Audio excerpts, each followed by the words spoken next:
Right now, and I mean right now, while you're sitting here, there are pastors across the United States opening their Bibles to Ezekiel 38 and telling their congregations the war in Iran is proof that this is it. Biblical prophecy fulfilled in front of our eyes. John Hagee got up on March 1st, 3 days after the first bombs hit, and said, quote, "Prophetically, we're right on cue." Then he prayed on camera for God to destroy the enemies of Zion on the battlefield. Greg Laurie posted about it. David Jeremiah posted about it. Over 200 American service members filed formal complaints, saying their commanding officers, people with the authority to send them into combat, told them that President Trump has been anointed by Jesus to light the signal fire in Iran to cause Armageddon and mark his return to earth. That's not a sermon. That's a military briefing in a war zone. And the verses behind all of it, you know them. Maybe not from church, not anymore, but you know them because your mom texted one to you last week, or your uncle posted it on Facebook with a missile photo underneath, or some friend from high school you haven't talked to in 10 years suddenly shared an Ezekiel graphic with the caption, "God is in control." Ezekiel 38, Jeremiah 49, Isaiah 17. It's all happening just like the Bible said. 5 verses. 5 so-called prophecies being used right now, this month, to justify a war, fill collection plates, sell books, and convince millions of people that bombs falling on a country during Ramadan are part of a divine script written thousands of years ago. And here's the thing nobody posting those graphics wants you to do. Open the original Hebrew. Check the dates. Look at who the authors were actually talking about. Because the moment you do, and we're going to do it right now, together, every single one of these 5 prophecies collapses. Not because the Bible is lying. The Bible says what it says. The lies come from the people standing between the text and your family, telling them it means something the original author never wrote, never imagined, and couldn't have intended. 5 lies. And the evidence? I want you to hear this. The evidence has been sitting in the original language the whole time, just waiting for somebody to actually look. But before we touch any of these verses, I need to say something about the system they're all plugged into. Because these 5 prophecies don't work on their own. They work because they're connected to a framework, a way of reading the Bible, that most people assume is ancient, that most people assume has always been part of Christianity. And it hasn't. It was invented by a specific man in a specific decade. And we'll get to him. But I wanted you to know he exists before we start. Because once you know the machine is there, you read every verse differently. So, let's start with the big one. Ezekiel 38 and 39. The Gog and Magog prophecy. This is the foundation. If it holds, everything else makes sense. If it falls, the entire map goes with it. The version that's on your aunt's Facebook wall goes like this. In the last days, a ruler called Gog from the land of Magog, Russia, allies with Persia, Iran, plus some other nations. They invade Israel. God steps in. Enemies destroyed, return of Christ. And the whole thing, I mean the whole claim, the entire idea that Russia is prophesied in the Bible, it lives or dies on one Hebrew word. One word, in one verse. And that word does not mean what they told your parents it means. Ezekiel 38, verse 2. The Hebrew reads, Nesi Rosh Meshech V'Tubal. I want you to zoom in on one word, Rosh, because this, right here, is the hinge. Everything swings on this. Rosh appears in the Hebrew Bible 612 times. Every single time. Every context, every book, every usage, it means head, chief, first, top. When your English Bible says chief priest, Hebrew word behind it is Rosh. Genesis, in the beginning, Rosh is right there. It is one of the most common, most ordinary, most boring words in the entire language. First week of Hebrew class stuff. But at some point, and I'm going to trace this to the exact person responsible because the origin story is way more recent than anybody's been told. Somebody decided that in this one verse out of 612, Rosh stops being an adjective. It becomes a proper noun, a country, Russia. Why? Because Rosh sort of sounds like Rus, which is... Okay, this is already thin, but stay with me. Rus is an old medieval Viking word for a Slavic trading route that eventually, centuries later, lent its name to the Russian state. That's it. That is the entire connection between Ezekiel 38 and Russia, a Hebrew word that means chief that kind of sounds like a medieval Viking trade name if you close one eye and tilt your head. And the grammar? The grammar just buries it further. The phrase is Nesi Rosh Meshech Betubal. If Rosh were a place name, a proper noun sitting in a list alongside Meshech and Tubal, you'd need another conjunction. You'd expect Nesi Rosh U Meshech the Tubal, Prince of Rosh and Meshech and Tubal. Three names linked by and. That's not what the Hebrew says. The and only connects Meshech and Tubal. Rosh sits right up against Nesi, the way adjectives sit next to nouns in Hebrew. Chief, prince. And that's exactly how every major English translation renders it. Niv, Ease, King James, Nerzv, chief prince. Not Prince of Russia. Not even Prince of Rosh. Chief prince. Because the people who translate biblical Hebrew for a living looked at this verse and said, this is an adjective. So where does the Russia reading actually come from? I'll tell you where it doesn't come from. The Hebrew text. It comes from a system, a 19th century system, built by a man I'm going to introduce you to before this video is over. And when you meet him, when you see how recent he is, how human, how specific, it changes what it means to hear someone say, Russia is in the Bible. But even if you gave them Rosh, even if you said, fine, treat it as a name, it still doesn't point to Russia.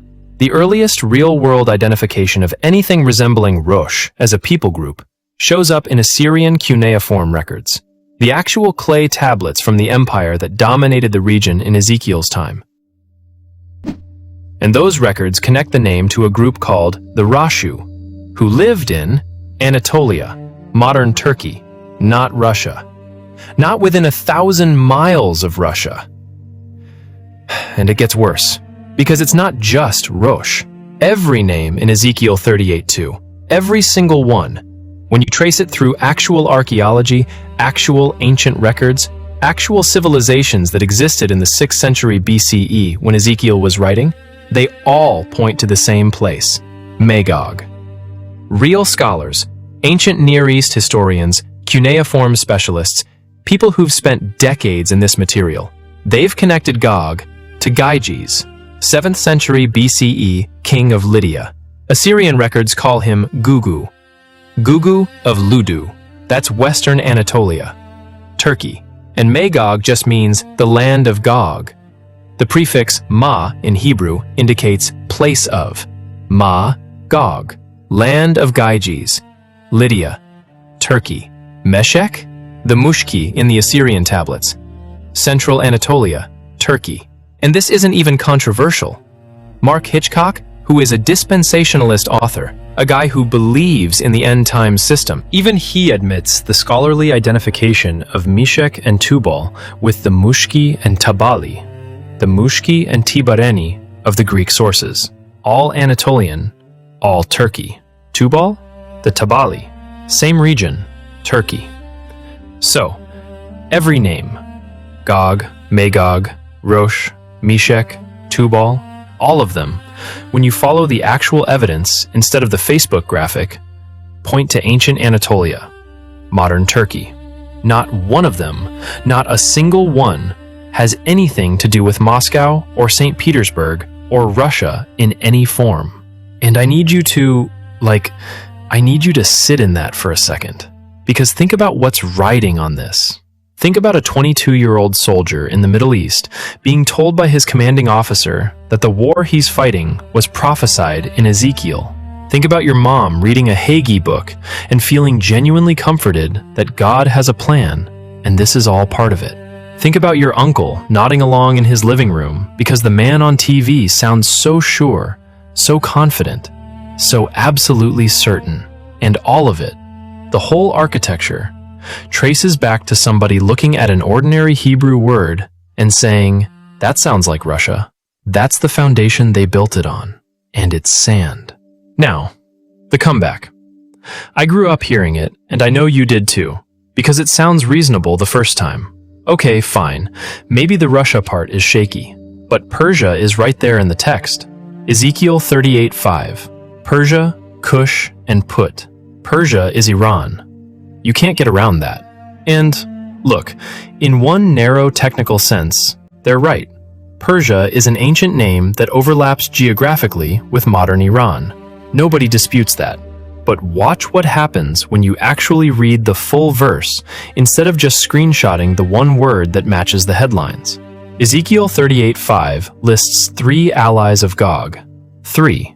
Persia, Cush, which is Ethiopia or Sudan, and Put, Libya. Ezekiel is listing the enemies his audience already knew. Jewish exiles in Babylon, 6th century BCE, surrounded by hostile empires. He's naming the threats of his world, not predicting the threats of ours. So here's the question, and I have genuinely never heard anyone on any prophecy podcast answer this. If Persia in this verse means the Islamic Republic of Iran in 2026, then why doesn't Cush mean the modern government of Ethiopia? Why doesn't Put mean modern Libya? Same list, same sentence, same verse, 3 names. Only one gets circled in red and turned into a prophecy. The other 2 get left on the cutting room floor. And you know why, right? Ethiopia isn't trending. Libya doesn't get clicks. They pick the name that fits this week's crisis and quietly pretend the rest of the list doesn't exist. That's not interpretation. That's a word search with a theological costume on. Once you see that move, find the name, match it to the news, ignore everything else, you start noticing it in every single verse they cite, because it's the same move every time, with every prophecy, including the one that's been all over social media since February 28th. All right, let me catch my breath here because I want to make sure that landed. What we just did to the single most popular prophecy verse in American Christianity right now, the verse military commanders are citing, the verse John Hagee built his career on, we didn't use a trick. We didn't use some obscure counter theory.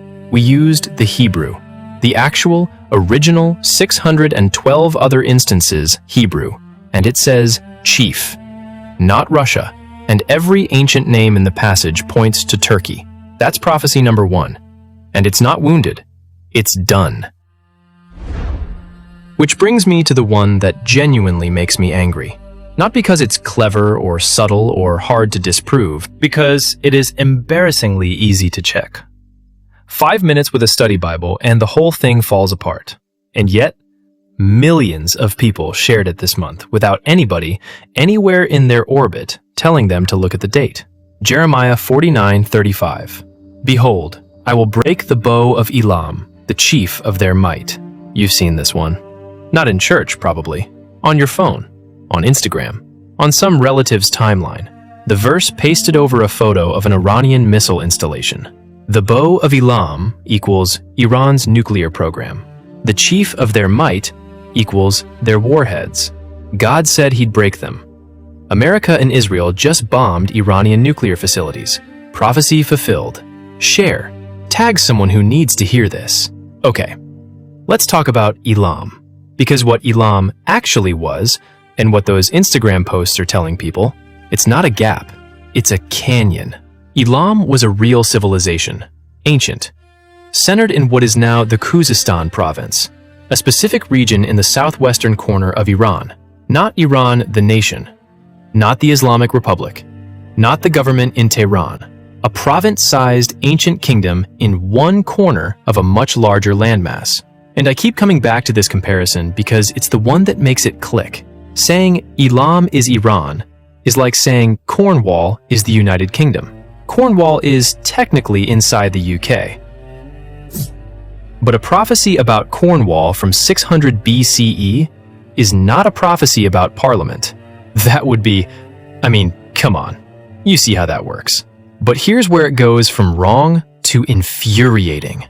Because this prophecy, the one they're posting with missile photos, was already fulfilled, completely, historically, in the 6th century BCE.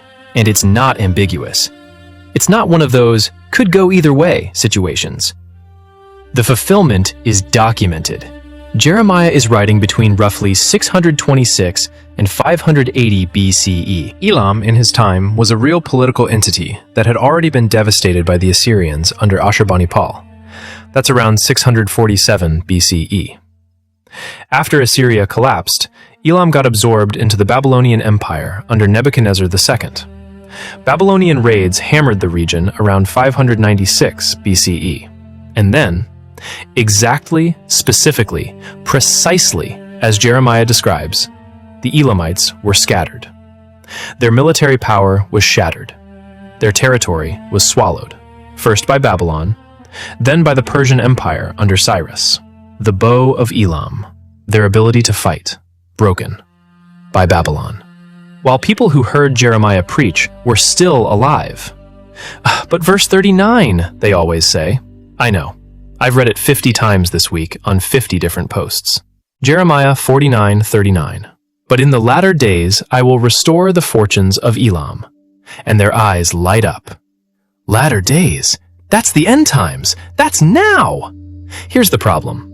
The Hebrew phrase, Acharit Hayamim, does not mean the end times, the way your uncle's Facebook post uses it. It means in the future, in days to come, later on. It's a formula. It shows up all over the Old Testament. And here's the part that should end the entire argument before it starts. Jeremiah uses the exact same phrase, identical Hebrew, Acharit Hayamim, word for word, about Moab. Chapter 48, verse 47. I will restore the fortunes of Moab in the latter days. Same words, same formula. He uses it about Ammon in chapter 49, verse 6. Exact same construction. So, is anybody posting Jeremiah 48:47 right now with a photo of the Jordanian government? Is any pastor claiming Moab is about to be restored as part of the end times? No. Nobody. Because Jordan isn't in the news this week. Because Moab doesn't generate clicks. The phrase Acharit Hayamim doesn't trigger the prophecy claim. The war triggers it. The headlines trigger it. Someone starts a conflict. Someone else searches Iran in a Bible concordance. They land on Elam. They rip it out of its century, stick a missile photo on it, and ship it. And millions of people forward it to their children who left the church years ago as if it's evidence. And those people, the ones sharing it, they're not evil. Most of them are sincere, genuinely sincere. That's what makes this so hard, because sincerity doesn't fix a date. And the date is 596 BCE, not 2026.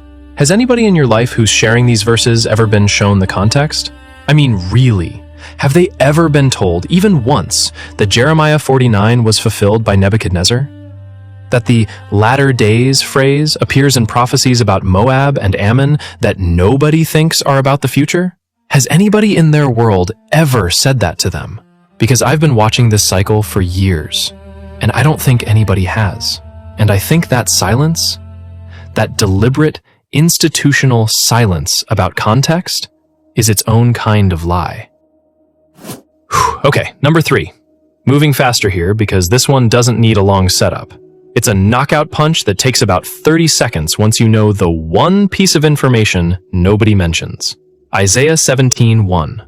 Behold, Damascus will cease from being a city, and it will be a ruinous heap. This verse resurfaces every time Syria is in the news. Every time. The claim never changes. Damascus is still standing. The prophecy hasn't been fulfilled, so it must be about the future. Something catastrophic will happen to Damascus, and that's the sign. The end times are here. Fulfilled. 732 BCE. Tiglath-Pileser III, Assyrian king, besieged Damascus, conquered it, killed its king Rezin, deported the population, turned the city into a conquered Assyrian provincial outpost. It's in 2 Kings 16:9. It is in the Bible's own historical record. Not hidden, not obscure, right there. And if you bother reading the rest of Isaiah 17, which nobody sharing verse 1 ever does, it's even more obvious. Verse 3 mentions the remnant of Aram. Verse 4, the glory of Jacob will wane. This is about the Syro-Ephraimite War, a real, specific 8th century BCE conflict between Aram Damascus, the northern kingdom of Israel, and Judah. Isaiah is writing about events in his own lifetime, events that happened, that are over. But Damascus is still a city. Yeah, it was rebuilt. Cities do that. The Hebrew doesn't say Damascus will be permanently uninhabitable until the sun burns out. It says it'll cease being a city, become a ruin, and it did, 732 BCE, by the Assyrians.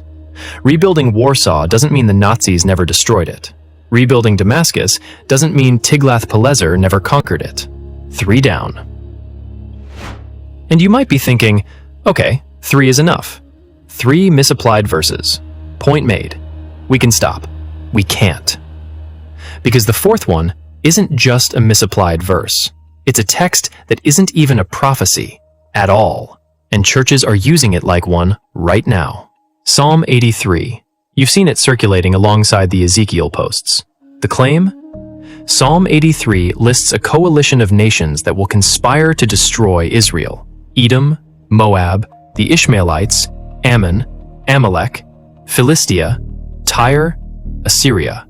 And these names map on to modern Middle Eastern nations forming an alliance right now. Read the text. Verse 1. O God, do not remain quiet. That's a man on his knees. Verse 2.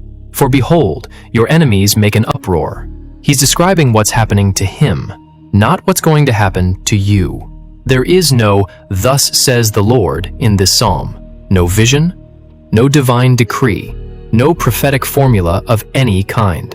The text does not claim to be a prophecy. It is a prayer, what scholars call an imprecatory psalm, a plea for God to punish enemies. Same category as Psalm 5, Psalm 35, Psalm 69. Nobody reads Psalm 69 and says it predicts a future geopolitical alliance. But somebody looked at the enemy names in Psalm 83, saw that they sounded vaguely Middle Eastern, and decided a desperate prayer was a crystal ball. Same move, every time. Find the names, match the map, ignore what the text actually is. And now, this is it, the last one. And I saved it for last because it's different from the others. The first 4 are individual verses being twisted. This one is the system that makes the twisting possible. This one breaks the machine. Not a gear, the machine. And once the machine is broken, every product it ever generated, every Ezekiel sermon, every Jeremiah meme, every "we're living in the last days" feeling your family has ever had, every one of them sits differently. Matthew 24:32-34. The parable of the fig tree. Now learn this lesson from the fig tree. As soon as its twigs get tender and its leaves come out, you know that summer is near. Even so, when you see all these things, you know that it is near, right at the door. Truly I tell you, this generation will not pass away until all these things have happened. The version that's soaked into the walls of American evangelical culture goes like this. The fig tree is Israel. When it puts forth its leaves, that's Israel becoming a nation again. May 14th, 1948. And this generation will not pass away? That means the generation alive in 1948 is the final one. They'll see the second coming. A prophetic clock started ticking on May 14th, 1948, and every conflict in the Middle East since then is the clock counting down. And this interpretation, right here, this is the engine. This is why Ezekiel 38 matters to your uncle. Why Jeremiah 49 shows up on your mom's timeline. Why any pastor can stand up and say, "We're living in the last days," and have the room nod instead of laugh. Because if 1948 started the clock, then every bomb in the Middle East is a tick. Every war near Israel is a sign. Every crisis is evidence. The fig tree reading is the operating system.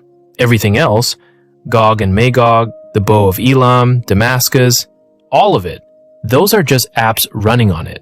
So where did this operating system come from? A man named John Nelson Darby, Anglican priest, England, 1830s. I know how it sounds. But this is the thing that changed everything for me when I first found it. The system that your family lives inside of. The one that connects modern Israel to the end times. The one that turns Ezekiel 38 into a prediction about Russia. The one that says the rapture is coming. And the word rapture, by the way, does not appear anywhere in the Bible. Not in any translation, not in any manuscript, in any language. That system was created by one person, less than 200 years ago. Before Darby, and this is the part that sounds impossible, but I promise you it's true. Christians did not generally believe that modern Israel had a role in the end times. Not in the 1st century, not in the 5th century, not in the 15th. For roughly 1800 years, 1800 years of Christianity, the dominant theological position was that the promises God made to ancient Israel had been fulfilled spiritually in the church. It's called supersessionism, or, replacement theology. And you can love it or hate it, that's not the point. The point is that Augustine believed it, Aquinas believed it, Luther believed it, Calvin believed it. It was the mainstream. For almost 2,000 years, Darby looked at all of that, all of it, the entire weight of Christian theological history, and said no. He said the promises to Israel are literal, physical, geographic, still pending. The Jews will return. The temple gets rebuilt. The nations attack. And then, and only then, Christ returns. He brought this to America in the 1860s and 70s, linked up with Dwight Moody, one of the biggest names in American evangelism. Moody ran with it. The Bible Conference movement spread it. And then came the move that sealed it into American Christianity permanently. The Scofield Reference Bible, 1909, Oxford University Press. And what Scofield did, and I genuinely think this might be the single most consequential decision in the history of American religious publishing, was print his own interpretive notes on the same page as the biblical text. Not in an appendix, not in a separate commentary, same page, same typeface, right next to the verses. So imagine you're 17 years old. You open to Ezekiel 38 in your grandmother's Bible. And right there, looking like it's part of the sacred text, there's a note that says, Magog is the great northern power. You would never know that note was written by a man in Dallas in 1909. For 100 years, for tens of millions of Americans, those margin notes have functioned as scripture. Not because anyone examined them, because nobody knew they were supposed to. Then, left behind, 80 million copies. Darby's system turned into airport novels and Nicolas Cage movies. And at that point, it stopped feeling like a theological position and started feeling like gravity, like just the way things are. Christians believe Israel is part of the end times the way they believe the sky is blue, not because they examined it, because they absorbed it. Out of the air, out of the water, out of the Scofield notes their grandmother's Bible had on page 892. Now, the math. Because the fig tree interpretation isn't just a worldview, it produces a specific, testable, falsifiable calculation. And the calculation has already failed, twice. If fig tree equals Israel, and Israel was born in 1948, and a generation will not pass away. How long is a generation? The popular answer for decades was 40 years. Biblical generation, wilderness wandering, clean number. 1948 plus 40 equals 1988. The end times by 1988. Hal Lindsey. The Late Great Planet Earth. 1970. 40 million copies sold. Best-selling nonfiction book of an entire decade. He put it in print. The Soviet Union is Magog. Russia will invade Israel. The end comes within one generation of 1948. By 1988. Edgar Whisenant. Former NASA engineer. They always said that part because it sounded serious. Published a book in 1988 called 88 Reasons Why the Rapture Will Be in 1988.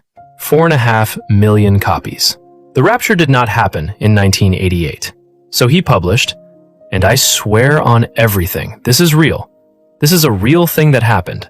He published 89 reasons why the rapture will be in 1989. A real book by a real person who had already been publicly, spectacularly wrong. Once. So 1988 was a bust. Did they scrap the framework?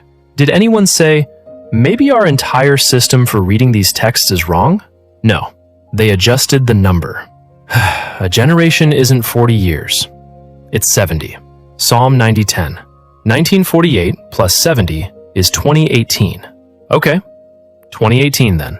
2018 came and went. Nobody noticed. Or rather, everybody noticed. Nobody said anything. They just adjusted again. 80. By reason of strength, 80 years. 1948 plus 80 is 2028. That's the number floating around the edges of the prophecy world right now. 2 years out. Quiet. Hedged. But there. And here, right here, is the detail that should make you want to put your fist through a wall. Because Jesus himself, in the very same chapter, literally the next verse after the fig tree parable, Matthew 24:36, says this, "But about that day or hour no one knows, not even the angels in heaven, nor the Son, but only the Father." Nobody knows. He says it right there. Not the angels, not the Son of God himself, only the Father. And these guys, Lindsay, Wisenant, Hagee, all of them, they're standing in front of cameras saying they cracked the code with a fig tree and some math involving 1948. The verse that says nobody knows is literally one sentence after the verse they use to claim they know. One sentence. And this, all of this, the predictions, the adjustments, the moving goalposts, it's not specific to the fig tree. It is what the system does. It's what it's always done. The Soviet Union was Magog, until it collapsed peacefully. Then Iraq was Babylon, until that war fizzled. Then 9/11 was the start of the end times, until it wasn't. ISIS was the beast of Revelation, until they lost their territory. Russia invading Ukraine was Gog and Magog, for 2 solid years, until the prophecy narratives quietly, without anyone apologizing, without anyone going back to their congregation and saying, "I was wrong," shifted to Iran. Same texts, same moves, same confident faces behind the same cameras. Different decade, and every single time, without a single exception across 50 years, wrong. A system that can never be proven wrong isn't making predictions. It's making feelings. The feeling that the chaos isn't random, that your life is happening inside a story, that the suffering means something. And that feeling is so powerful, so deeply comforting, that people will rearrange the entire geopolitical map every few years to keep it alive. I want to stop for a second. Not to summarize. I know you've been tracking all of this, but because there's something underneath the facts that I think matters more than any of the facts themselves. If you're the kind of person who watches this channel, you probably have someone, a parent, a sibling, an old friend from the life you used to live inside of. Someone who's been posting Ezekiel 38 this month with genuine, total sincerity. And what I just showed you, the Hebrew, the dates, the Darby origin, the failed math, you know they're never going to hear it from the people they trust. Their pastor isn't going to mention that Rosh means chief. The YouTube preacher they follow isn't going to bring up Tiglath-Pileser III. Nobody in their ecosystem is going to say, actually, this whole framework was built by an Anglican priest in the 1830s. And that gap, the one between what you now know and what they still believe, it's not just intellectual. It sits in your chest. It's the distance between you and someone you love, and it got a little wider today. I'm not going to pretend that doesn't cost something. It does. But here's what Spinoza figured out. And the reason he keeps showing up on this channel isn't for decoration. It's because the man solved the mechanism behind everything we looked at today. In the Tractatus, He said something about prophecy that the entire religious establishment has spent 3.5 centuries trying to bury. He said, "The prophets didn't have access to the future, they had access to their present. And a text means what it meant to the people who first heard it, in the century they heard it, in the language they spoke, about the crisis they were living through. The text belongs to the century that produced it, not the century that needs it. And that one principle, just that one, is enough to dismantle every verse your family shared this month." Ezekiel was writing for exiles in Babylon about threats they faced from Anatolian kingdoms. Jeremiah was writing about Elam in the 6th century BCE, and the prophecy was fulfilled by Nebuchadnezzar. Isaiah was writing about Damascus in the 8th century, and Tiglath-Pileser took care of it. The psalmist was praying, not predicting. And Jesus in Matthew 24 was talking to his disciples about their generation, not about a nation-state that would be founded 19 centuries after he died. The people who rip these texts out of their centuries, stretch ancient names over modern maps, and call the result God's plan, they're not reading the Bible. They're using it. And that difference between reading and using is the difference between understanding a war and sanctifying one. You know things now that most of the people sharing those verses don't know. You know what Rosh actually means. You know when the Elam prophecy was fulfilled. You know Psalm 83 is a prayer, not a prediction. You know who John Nelson Darby was, and what he built, and how recently he built it. You know the fig tree math failed in 1988, and again in 2018, and that the verse right next to the one they quote says nobody knows. And none of that goes away. You can't unknow it. You can't unhear the Hebrew. You can't unlearn the date, 596 BCE, or the name, Darby, or the number, 612. Every other time that word means chief. That's yours now, for better or worse. Whether or not it makes the next family dinner easier. The next time someone you care about sends you a verse with a missile photo underneath it, you'll see it differently. Not with contempt, maybe not even with frustration, but with the specific, quiet, irreversible clarity of somebody who looked at what's actually on the page. What's been showing up on your feed this month? What verses, what posts, what claims from people in your life who are still inside the system? I'm not asking to start arguments. I'm asking because what we can build in the comments section, a real-time record of what millions of people were told about a war, using texts that don't say what they were told they say, that matters. Not just today. That's the kind of thing someone is going to want to look at in 20 years and understand how this worked. And when was the first time you heard one of these prophecy claims and something in you hesitated? That first moment where the confidence coming from the pulpit didn't quite land the way it used to. I'd like to hear that one too. If this video gave you something, if it put language to something you've been feeling but couldn't quite articulate, hit the like button. That's the single biggest thing you can do to get this in front of somebody who needs it before Sunday.